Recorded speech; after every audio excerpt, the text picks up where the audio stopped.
Good morning, everyone. Welcome to Monday. Welcome to Monday Minutes.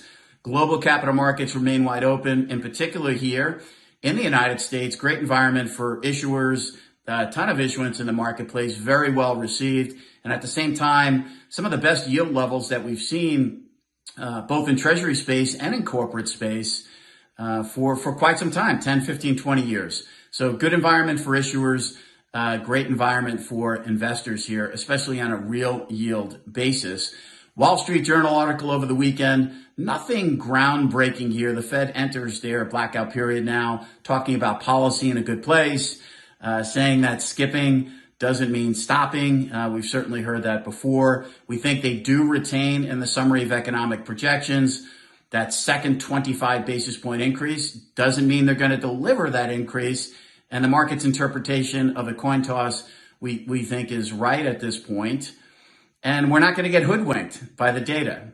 Fed Governor Waller reiterating that theme that the Fed has seen this before with inflation coming down only to turn higher, which leads us to CPI this week. Expectations with energy prices moving higher, the supply side of the economy still a factor here. Policies here in the U.S. still a factor. Impacting consumers really in both directions. One is a tax, clearly over time with higher energy prices. But certainly when you look at oil and its use within our economy, inflationary on the flip side, the Fed more likely, I think, in this environment to continue to look at headline inflation and energy prices with regard to inflation expectations, which have been relatively well contained, which is good. Core numbers expected to come down this week. They've been coming down, base effects and just the evolution of central bank policy. But in general, still a somewhat frustrating environment when you look at the fiscal side of the equation, the impact that's been having, offsetting some of this tightening. It does make for a dynamic and somewhat tricky environment for the Fed going forward. So this notion of shifting gears here a little bit, last year, tell us why we shouldn't hike and hike aggressively, now to tell us why we should hike moving forward, perhaps tweaking, icing on the cake. But looking at that forward picture, and the Q3 data can change very, very quickly, and the higher real interest rates, although intended, are likely to bite. The Fed needs this economy, the growth side of the equation, to continue to slow down to achieve that 2% inflation target. So no fretting here from the Fed. We continue to have a close, keen eye on long end real interest rates, which have broken out of a year-long range. The Fed needs to keep, at a minimal, they need to be more restrictive for longer. They need to keep financial conditions on the restrictive side for longer as well. And that's been the tricky thing, and somewhat self-sabotaging from the Fed as they came in with the rescue programs, the 13-3 programs in March, to salvage a situation that clearly could have been a lot worse.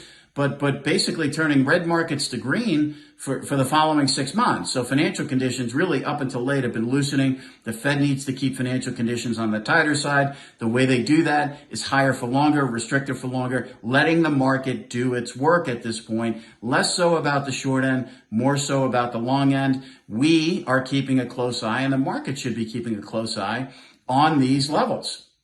The TIPS market, that is a duration market. So it's, in the end, if you look at where nominal yields are, that 435 upper end of the range, we've held there a number of times. All of the dynamics that we've seen, we've talked about with regard to the move higher in rates over the last 2, 3, 4 months, certainly a duration hangover coming out of the March period with the regional banks. In general, it's been hard to find a silver lining in terms of the reversal of the higher rate story.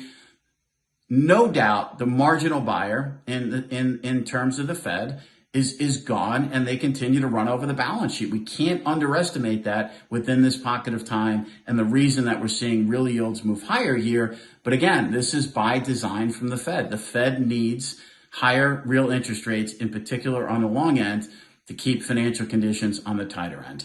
On the ground this week, CPI expectations, lower core, higher headline. We'll also get PPI and certainly a read on the consumer with regard to retail sales. Fed in their blackout period. We're not going to get hoodwinked by the data. Wishing everyone a great week ahead. I'm Greg Faranello. I'm head of U.S. rates for AmeriVet Securities.